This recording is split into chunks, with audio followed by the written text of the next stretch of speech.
የልዑል አምላካችን የእግዚአብሔር ስም የተባረከ ይሁን። እንዴት ከረማችሁ? ደግሞ እግዚአብሔር አምላክ እንደገና እድል ሰጥቶን አንድ አመት ጠብቆን ደግሞ እንዲህ እንድንገናኝ ፈቀደ።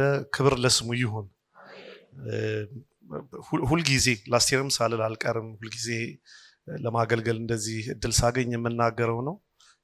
የመልካም እድሎች ሁሉ ባለቤት እግዚአብሔር ነው። እኛ ስለፈለግን ተሯርጠን እንደመጣን ስለቻልን ሳይሆን ስንቱን አዋቂ ነኝ ባይ የሚያሰናክልበት አቅም እያለው እኛ ጋር ቢከብደው ነው እንጂ ራርቶም አይደለም። ደግሞ እሱም ከኛ ጥንቃቄ ከኛ ከምህረቱ የተነሳ ነው። እና እንደዚህ አይነት እውቅና የምንሰጥ ከሆነ አንድ ጊዜ አጨብጭበን ለጌታ ክብር እናመጣ።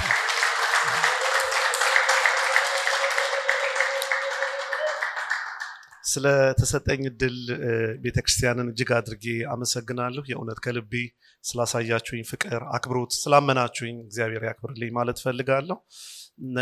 በልቤ ውስጥ ያለ እኔም በጣም ብዙ ወዳጆች ነው ያሉኝ፣ ሰርፕራይዝ የሚያደርጉኝ አሉ። እግዚአብሔር ይባረክ።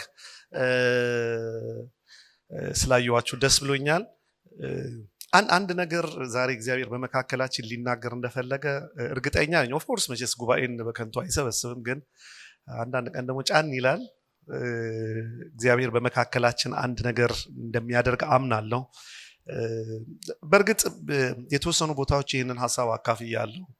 ጊዜው ደግሞ አሁን የሶሻል ሚዲያ ስለሆነ መልእክቶቹ አንዳንዴ ቀድሞ ይመጣሉ። ምናልባት እንኳን በተለያየ አጋጣሚ መልእክት አድምጣችሁ ከሆነ መንፈሱን እንደምንካፈል እሱን ደግሞ ይዘን እንደምንጸልይ እግዚአብሔር እንዲህ እንዲናገር እንደፈለገ በሙሉ ልብ መናገር እችላለሁ። መነሻ የሚሆነኝ የመጽሐፍ ቅዱስ ክፍል አንደኛ ነገሥት መጽሐፍ ምዕራፍ 20 ከቁጥር 1 እስከ 4 ያለውን አንብቤ ጀምራለሁ። አንደኛ ነገሥት ምዕራፍ 20 ከቁጥር 1 ጀምሮ እንዲህ ይላል። ለኢዝራኤላዊውም ለናቡቴ በሰማርያ ንጉሥ በአክዓብ ቤት አጠገብ የወይን ቦታ ነበረው። አክዓብም ናቡቴን በቤቴ አቅራቢያ ነውና የአትክልት ቦታ አደርገው ዘንድ የወይን ቦታህን ስጠኝ፣ ስለ እርሱም ከእርሱ የተሻለ የወይን ቦታ እሰጥሃለሁ፣ ወይም ብትወድድ ግምቱን ገንዘብ እሰጥሃለሁ ብሎ ተናገረው። ናቡቴም አክዓብን የአባቶቼን ርስት ሰጥህ ዘንድ እግዚአብሔር ያርቅልኝ አለው። ኢዝራኤላዊውም ናቡቴ የአባቶቹን ርስት አልሰጥህም ብሎ ስለተናገረው አክዓብ ተቆጥቶና ተናዶ ወደ ቤቱ ገባ። በአልጋውም ላይ ተጋድሞ ፊቱን ተሸፋፈነ፣ እንጀራም አልበላም እያለ ምንባቡ ይቀጥላል። ቀጥታ ወደዚህ ሀሳብ ከመሄዴ በፊት ከአንድ ገጠመኝ ተነስቼ ልጀምር። በዚህ በነጮች አቆጣጠር 2022 ላይ ነው እኔ ጋብቻ የፈጸምኩት እና ጋብቻ በፈጸምኩኝ በ6 ወር ገደማ አካባቢ ይሞላዋል ይመስለኛል። አንድ ከተማ ናዝሬት አዳማ 3 ቀን ማስተማር ነበረብኝ። ወጣቶች ጋብዘውኝ ማክሰኞ፣ ሮብ፣ ሐሙስ ይመስለኛል እስከ ቅዳሜ ጠዋት ድረስ እስከ አርብ ምሽት ድረስ እዛ አስተማርኩ እና አርብ ማደር ነበረብኝ። ግን በቃ ከጨረሱ ለምን አልሄድም ብዬ ወደ ቤት የመጣው። አርብ ቤት ያደርኩ። ቅዳሜ ከባለቤቴ ጋር የምንወጣበት ቦታ ነበረን። በጠዋት ተቻኩለን ወጣን። የሚያገለግለንም ሰው አልነበረንም በወቅቱ። ወጣን። በዛን ቀን ደግሞ አለምክንያት አይደለም የምናገረው፣ በኋላ ከመልእክቴ ጋር ስለሚገጣጠም በደንብ ትረዱኛላችሁ። ትንሽ ታግሳችሁ ስሙኝ። ሙሉ ቀን ስንዞር ዋልን። እኔ አገልግሎት ነበረኝ ከጠዋት ጀምሮ፣ እሷም እንደዚህ ውስጥ አድርግ ዋለች። ምሽት ላይ በጣም ደክሞኛል። ኦልሞስት ወደ 3 አገልግሎት ነበረኝ ያን ቀን። ምሽት ላይ እሷ ያለችበት ቦታ ሄድኩና ተያይዘን ወደ ቤታችን ሄድን። የምንኖርበት አፓርትመንት ልክ በር ላይ ልከፍት ስል አትንካው አለችኝ። ለምን አንስላት? ይሄ በር ተነክቷል አለች። አንቺ ደግሞ እንደ ታበዣዋለሽ ብዬ ስል እውነትም ተነክቷል። ወለል ብሎ በራችን ተከፈተ። አልዘጋሁትም። ጠዋት ምናምን እያልኩ ግን እንዲህ ስገባ ባጭሩ ተዘርፈናል። ሊትራሊ አሁን ራሱ ሳስታውስ ያስደነግጠኛል። መስተዋት ተከፍቷል። እንደዚህ መጋረጃ እንትን ፊልም ነው የሚመስለው። እና ከ3-4 ቀን በፊት እንደዚህ አየሁ ብዬ ስለነገርኳት ህልሜ እስከነቃ ነው የምቸኩለው። በቃ ይነጋል ነው እንጂ እንዴት ኤንዌይ በቃ በዛ ድካም በዛ እንትን ሌሊት ፖሊሶች ፍለጋ ይዘን መጥተን ሲቀባባ ምናምን አደረን። በሕያው አምላክ በእግዚአብሔር ፊት ነው የምነግራችሁ። ይሄ ከ5 ዓመት በፊት ነው እንግዲህ በሚቀጥለው ቀን የማገለግልበት ቦታ ማደርገው ሸሚዝ አጣው እና ቆሻሻ ውስጥ ያለ ምናምን አድርጌ ነው የሄድኩት እና ግዴታ መሄድ ስለነበረብኝ በቃ ጌታም ረዳኝ ሄድኩ ወደ አገልግሎት። እኔ አሁን አንድ ነገር በደንብ አስመሬ ነፃነት እንዲሰማኝ አስመሬ ልናገር። አንደኛ ጉዳዩ 4 ዓመት 5 ዓመት አልፎታል። እግዚአብሔር በእጥፍ ባርኮኛል። እንትንም አይደለም። ሲቀጥል እኔ መጠንቀቅ ነበረብን ምናምን ሊሆን ይችላል። ደስ ይላል ወይ ደስ አይልም፣ ብዙ ነገሮች ሌሎች እዛ ውስጥ ልገባ ሳይሆን አሁን ከዚህ ቀጥሎ የምናገራትን አንድ ነገር ብቻ ለማስተላለፍ ነው። እያለቀስኩ ነው ወደማገለግልበት ቦታ ሄድኩት። ለምን እግዚአብሔር ሆይ ሳገለግል ወይ እነዚህን ቀናቶች እንደዚህ አትሊስት ገብቼ ብተኛስ? ዋይ መልስ የለም። በቃ እሺ ሌባው ይያዝ እና አትሊስት ልጽናና ይያዝና የኔ ጌታ ልበል። የለም አልተያዘም እስካሁን። እሄዳለሁ አገለግላለሁ፣ ግን ለዋሻችሁ በማልችለው ደረጃ እየከፋኝ በጣም ከባድ ጊዜ ነው። እና ምንድነው ትልቁ ችግሬ የነበረው? እኔ አሁን እንዴት ነው ከዚህ በኋላ የሚጠብቀህ አይተኛም አያንቀላፋም ብዬ የምሰብከው? ማለት እንዴት ብዬ ነው ደፍሬ ምን ልበል? ሰውን ብዙ አስተያየት ይሰጣል፣ መላምቱን እንትን ይላል፣ አስራት ላይ እንዴት ነህ ይላል፣ ብዙ ነገር እንትን ይላል። አሁን እንደዚህ እንደማወሩ አይደለም፣ እዚህ ውስጥ ነው። እና አንድ ቀን ትዝ ይለኛል፣ እንዲህ መስኮት ነገር ነው፣ ፀሐይ ያለ፣ ተንበርክኬ እየጸለይኩ ለምን ጌታ ሆይ ነው የምለው፣ ለምን አሁን ዛሬ ከ4 ዓመት በኋላ ማካፈላችሁን ሐሳብ እዛ ውስጥ ነው። እግዚአብሔር አንድ ነገር አለ። ልጄ ዋናህ ምንድን ነው አለ።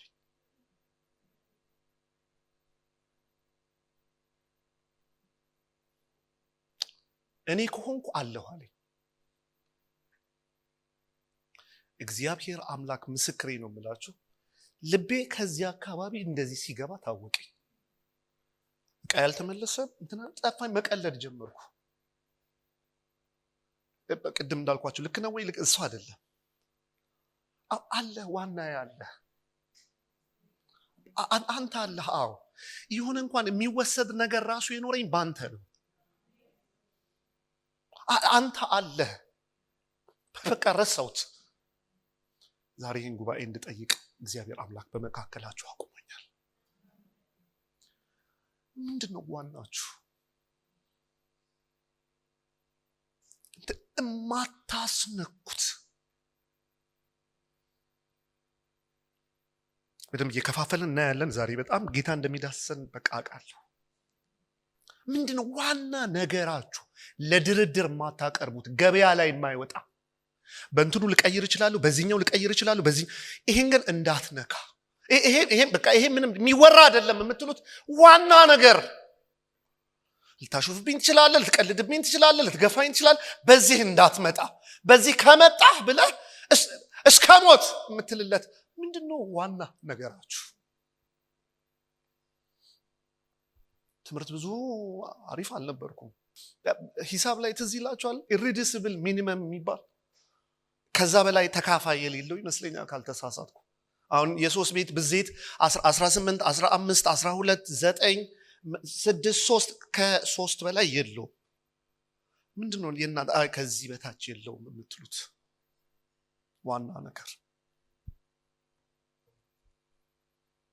በሶስት ከፍዬ ለማካፈል ልሞክርና በኋላ በአንድነት እንጸልያለን። ዋና ነገር ስንል የመኖራችሁ ትርጉም፣ የመሰንበታችሁ ምክንያት፣ ሲነጋ ጎህ ሲቀድ ፀሐይ ወደ ቤታችሁ ሲገባ ፈገግ የምትሉበት ምክንያት፣ የመኖራችሁ ምክንያት፣ የመሰንበታችሁ ምክንያት፣ ምንም ነገር ስታገኙ ይሄው የምትሉበት ምክንያት፣ እዚህ ምድር ላይ የመቆየታችሁ ምክንያት፣ ዋና የምትሉት ነገር፣ ዋና ነገራችሁ ምንድን ነው? ለሞት ራሳችሁን አሳልፋችሁ የምትሰጡበት ምክንያት።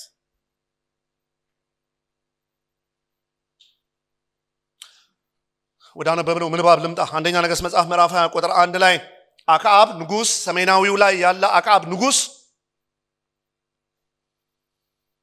ናቡቴን መጣና አንድ ጥያቄ ጠየቀው እና የጠየቀው ጥያቄ ምንድነው? ያንተ የወይን ቦታ ከኔ አቅራቢያ ስለሆነ ጋርደን ላድርገው ብሎ ነው የጠየቀው። በኋላ ግን ዝም ብሎ አምጣ ሳይሆን ያለው የሚያስፈልግህን ዋጋ ልስጥህ፣ ደግሞ ካልሆነ ሌላ የተሻለ የወይን ቦታ ልስጥህ አለው። ሶስት ነገሮች ማየት ትችላላችሁ። አንደኛ ንጉስ ነው መጥቶ እያወራ ያለው። ሁለተኛ ነገር የሚገባውን ነገር ልስጥህ እያለው ነው። ሶስተኛ የተሻለ የወይን ሌላ ቦታ ልስጥህ እያለው ነው። ናቡቴ አምጣ አይደለም ያለው። ካስታወሳችሁ አንድ ፍሬዝ አለ፣ የአባቶቼ ርስት። አሁን የአባቶቼ ርስት ሲባል እኔ ስለ 90 ካሬና ስለ ምናምን እሱን አይደለም ማወራው። አይሁድ የአባቶቼ ርስት ሲል ምን እያለ ነው? አይሁድ ርስት የሚሰጠን ብሎ የሚያምነው ማንን ነው? እግዚአብሔርን ነው። እና ምን እያለ ነው? ከእግዚአብሔር የተቀበልኩትን በምን ልለውጠው? ዋናዬ ነው። ከእግዚአብሔር የተቀበልኩትን በሌላ የወይን ቦታ ልለውጠው? ከእግዚአብሔር የተቀበልኩትን ከአንተ ጋር በመወዳጀት ልለውጠው? ከእግዚአብሔር የተቀበልኩትን አባቶች እያስተላለፉ እኔ ጋር የመጣውን ከእግዚአብሔር የተቀበልኩትን ነገር በምን ልቀይረው? በገንዘብ? ከኔ ይራቅ አለ። በኋላ ምን እንዳስከፈለው ታውቃላችሁ? ኤልዛቤል መክራ ሞት ነው የመጣበት። ይህን የተወደደ ጉባኤ እንደ ታናሽ ወንድም ልጠይቅ ነው። ምንድነው ግን ዋና ነገራችሁ? በዚህ እንዳትመጣብኝ የምትሉት በዚህ ድርድር ሰው በቃ ኖ አላወራም በዚህ ቶ በቃ የምትሉት ዋና ነገር ሌላ ምንም ለመለዋወጥ የማትሞክሩት፣ ለድርድር የማታቀርቡት፣ ለኮንቨርሴሽን ምናምን ቁጭ ብላችሁ እስቲ እንነጋገርበት የማትሉት ዋና ነገር እግዚአብሔር ይሄን የጠየቀኝ ምንድነው ዋና ነገር? ምንድነው ዋና ነገር? እኔ ኮንኩ አለሁ አለኝ። በቃ ይሄን ጉባኤ ዛሬ ቻሌንጅ ላደርግ ነው በዚህ በእግዚአብሔር ቃል እውነት። ምንድነው ዋና ነገራችሁ? እንደዚህ የምንልለት እኔን ጨምሮ ከሰማይ ለሰማሁት አጀንዳ ብላችሁ ምንም ሊቀር ይችላል፣ ምንም ሊቀየር ይችላል፣ ምንም ሊሰጥ ይችላል፣ ምንም ነገር ሊተካ ይችላል፣ ምንም ነገር ሊሆን ይችላል። እንዳትነካ ይሄንን የምትሉለት ነገር ዘፍጥረት 22 ላይ አብርሃም ዘፍጥረት 22 ቁጥር 1 ቃል በቃ እንደዚህ ነው የሚለው። ከዚህም ነገር በኋላ ይላል። ከምን በኋላ ካላችሁ አጭሩ ታሪክ በቅርብ የምናገኘው የይስሐቅ መወለድ ነው። ይስሐቅ በተወለደ ማግስት እግዚአብሔር አምላክ መጥቶ እንደ ትናንትና አብርሃም ይለዋል። አብርሃም እንሆኝ ይላል። የ25 ዓመት የጸሎት መልስ እጁ በገባ ማግስት ቢዚ ነኝ አይልም። የሰጠኝ ስጦታ ትኩረቴን ወሰደው አይልም።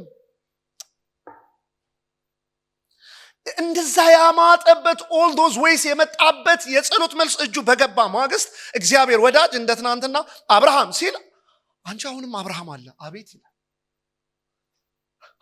አይጠፋም ከስፍራው። አምሶሪ ይሄን ስናገር አንዳንዶቻችን እኮ በትንሽ ነገር ነው የምንጠፋው። በትንሽ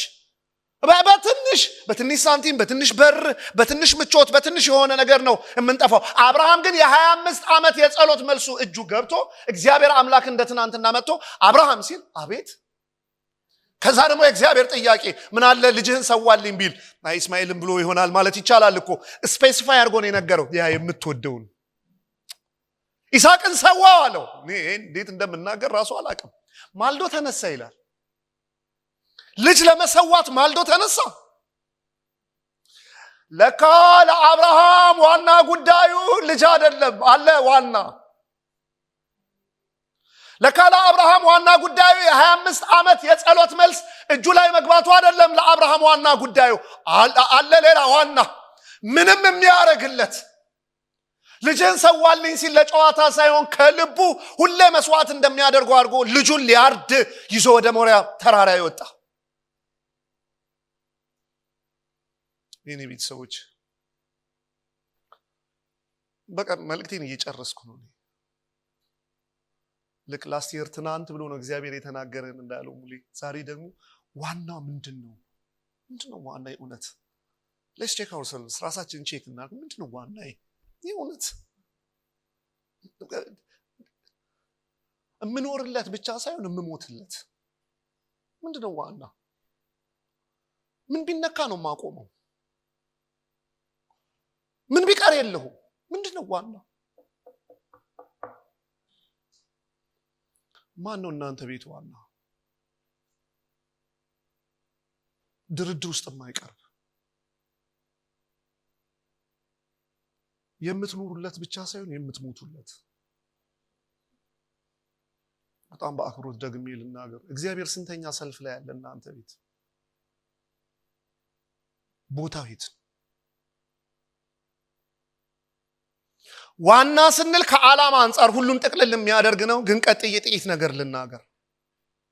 እሺ፣ በሌላ አቅጣጫ መጀመሪያ ውስጥ ሁሉ አድርገን ልናየው የምንችል ነው። ግን በሌላ አቅጣጫ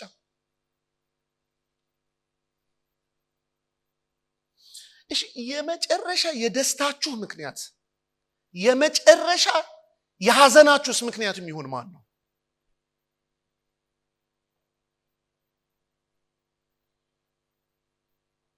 ምን ሲነካባችሁ ነው ቃሉ ልክ ከሆነ የምትንጨረጨሩት? በቃ ከዚህ በኋላ መኖር ምን ያደርግልኛል የምትሉት ዋና ነገራችሁ? ልክ ነው የተወሰኑ ዕቃዎች ሲነሱብኝ እንዳረገኝ አይነት የደስታችሁ ጣራ የሐዘናችሁ ጥልቀት የሚሆን ዋና ነገራችሁ ምንድን ነው? አንዳንድ ጉዳዮች ሲገጥሙን አናዝንም አይደለም። ዝም ብለን እንደ ማሽን እንንቀሳቀስ አይደለም።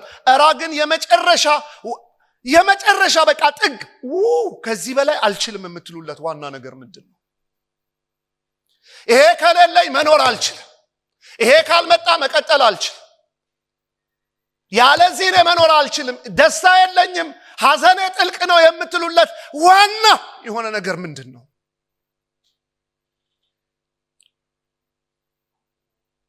ሁለት ነገሮች ተናግሬ ነው የማወቀው።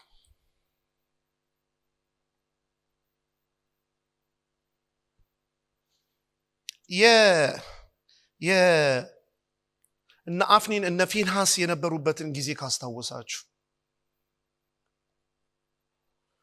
በጣም ከባድ ዘመን ነው።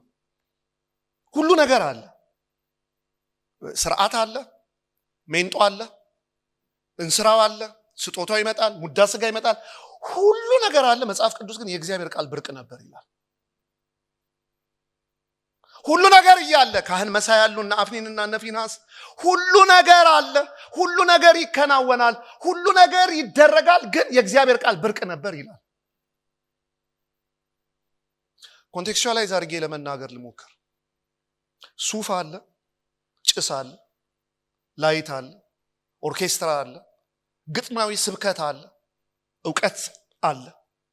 ግን ያ ኮንቪክት የሚያደርግ የእግዚአብሔር ቃል ያ ሚነካ ያ የሚገዛ ያ የሚያንበረክክ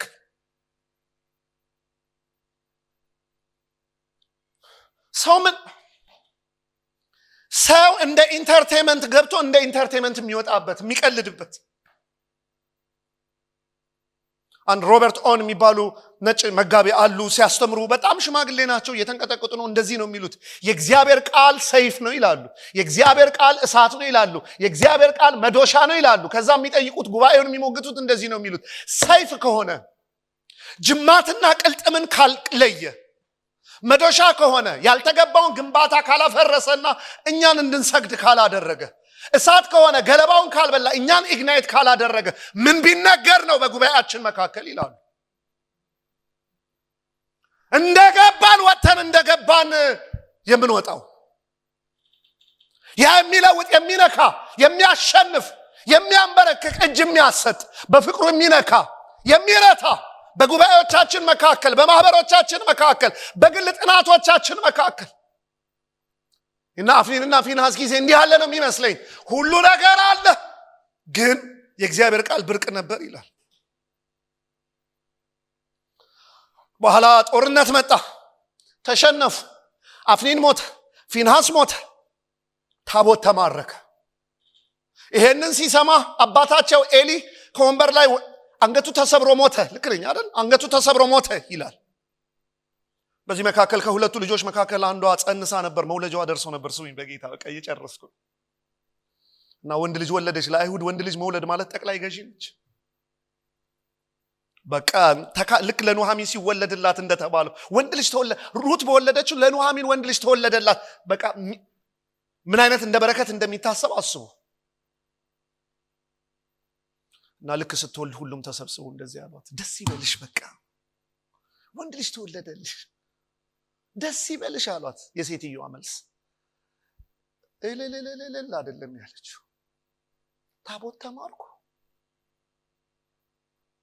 በዚህ ደስ ይበለኝ፣ ባሌ ሞቶ ኤሊ ሞቶ ነገር ድብልቅልቆ ጠፍቶ አሁን ወንድ ልጅ ተወለደ ብዬ ደስ ይበለኝ፣ ባይሆን መታሰቢያ ያርጉልኝ። ክብር ከእግዚአብሔር ራቀ። ኢካቦድ በሉት። ለካ ለዚህ ሴት ደስታዋ የወንድ ልጅ መውለድ ሳይሆን ጌታስ እግዚአብሔርስ ክብር ለቆ በዚህ ልደሰት፣ በዚህ ልደሰት፣ በዚህ አሁን እንደተደረገ ቆጥሬ እልል ልበል፣ ባይሆን መታሰቢያ ይሁን፣ ኢካቦድ ይሁን አለ።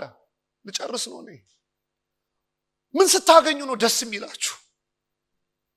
በቃ መጨረሻ ደስ አይለንም አይደለም እኮ። ስራ ሲሳካ፣ ነገር ሲሳካ፣ ሁኔታዎች ሲሳለጡ፣ እግዚአብሔር ሲባርክ ደስ ነው እኮ የሚለው የምስጋና ምክንያት ነው። ልክ ነው 100%፣ ምንም ጥያቄ የለው።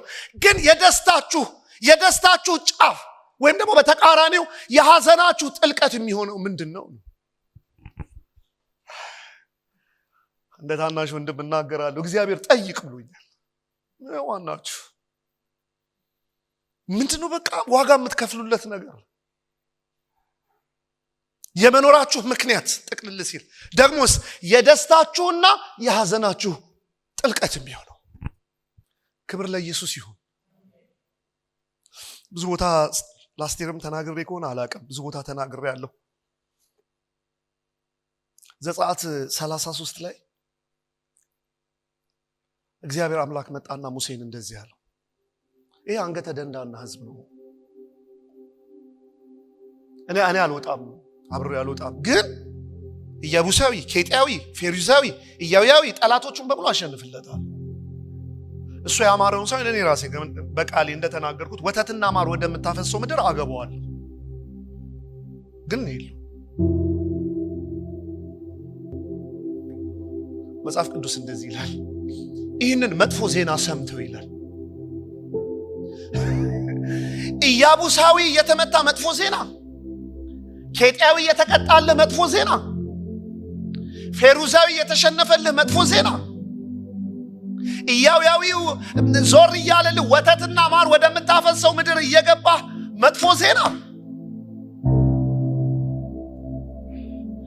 የሙሴ ንግግር በቃ እንደዚህ ነው ያለው። እኔ እንደዚህ ነው የምተርገው። የኛ ድል፣ የኛ ስኬት፣ የኛ ደስታ ከነዓን መግባት ነው እንዴ? ያላንተ ወተትና ማር የምታፈስ ምድር ብርቅ ነች እንዴ? ፎር ዳት ማተር አሁን ኦልሬዲ ከነዓናውያን እየኖሩባት አይደል? እዛ አይደል የምታስገባት? በህዝቦች ሁሉ ፊት ልዩነታችን የሚታወቀው በፊትህ ሞገስ ማግኘታችን የሚታወቀው ጠላት ሲሸነፍ ነው እንዴ? ፌሩዛዊ ሲመታ ነው እንዴ? ኬጢያዊ ሲመታ ነው እንዴ? በምድር ቆይታ ሁለት ይጣሉና ይሸናነፉ የለም? ወል በእግዚአብሔር ዘላለማዊ እይታ ውስጥ እንደተጠበቀው ነው። ግን ልዩነታችን ይሄ ነው።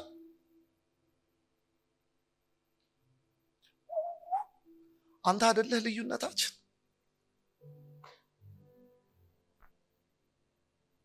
አንተ አይደለህ ድል። አንተ አይደለህ ዋና ማለት ደስታችን እኮ አንተ ሳትኖር አንተ የሌለህበት ድል፣ አንተ የሌለህበት ወተትና ማር ቃል በቃ እንደዚህ ካልወጣ አታውጣን፣ ካልተደሰትክብን ይቅር። 10 ምናምን ዓመት ተናግሬያለሁ። ዛሬም ደግሜ ነው የምናገረው። የኛ ልዩነታችን ሱፍ ነው እንዴ? ሰይፍሻ የኛ ልዩነታችን ማቴሪያል ነው። እግዚአብሔር ይባርካል። እዚህ እናንተ ከተማ ስሙን የማይጠሩ ኤቲስቶች አይበልጡም? ማቴሪያል በመሰብሰብ ልዩነታችን እሱ ነው እንዴ? አሁን እዚህ ከተሰበሰባችሁበት አዳራሽ ምን ያህል ወደ ላይ ብትሰሩ ነው ልዩ የምትሆኑት? ስሙን ሳይጠሩ ምንም ሳይሉ እንዳሻቸው የሚሆኑ የሉ። ልዩነታችን ራሱ አይደል እርካታችን፣ የመጽናናታችን ምክንያት፣ የልዩነታችን ምክንያት። እና ምንድነው ያለው በሙሴ አፍ ህዝቡ? ከሌለህ አታውጣን። አንተ ደስ ካልተሰኘህ ይቅር። ለካ ለዚህ ህዝብ የደስታው ጥግ ከነአን ሳይሆን፣ ለካ ለዚህ ህዝብ የደስታው ጥግ የጠላቱ መሸነፍ ሳይሆን ራሱ እግዚአብሔር ነው። እውነትም በኋላ ዘዳግም 33 ላይ እግዚአብሔር መጣና ተናገረ። ይሽሩን ሆይ በሰማያት ላይ ለረድኤትህ በደመናትም ላይ በታላቅነት እንደሚሄድ እንደ እግዚአብሔር ያለ ማንም የለም ይልና መኖሪያ የዘልአሃ ምን እያለ ነው? ጋድ ኢዝ ሪፊውጂ መጠለያ እቺ ሳትሆን እቺ ምልክ እኔ ነኝ አገር፣ እኔ ነኝ መኖሪያ። ጨረስኩ። ምንድነው የዛሬ መልእክት? ምንድነው ዋናችን? ምንድነው ዋናችን? ምን ባይ ነው? ምን ሳይኖር ነው ቸርች የምትቀሪው? ምን ስታገኝ ነው ሸሚዘን እየቀደድክ እልል የምትለው? አያስደስቱንም አልወጣኝም፣ እግዚአብሔርን አናመሰግንም አልወጣኝ። አረ የደስታ ጥግ ምን ሲቀር ነው ጥሎኛል የምትለው? ምን ባይኖር ነው ዘወር የምትለው? ምንድነው ዋና? የደስታ ጥግ፣ የሐዘንህ ጥልቀት ምንድነው ዋና? የመኖርህ ምክንያት።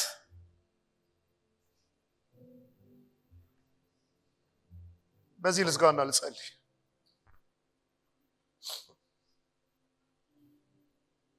መዝጊያዬ ነው። በደምብ ስሙኝ።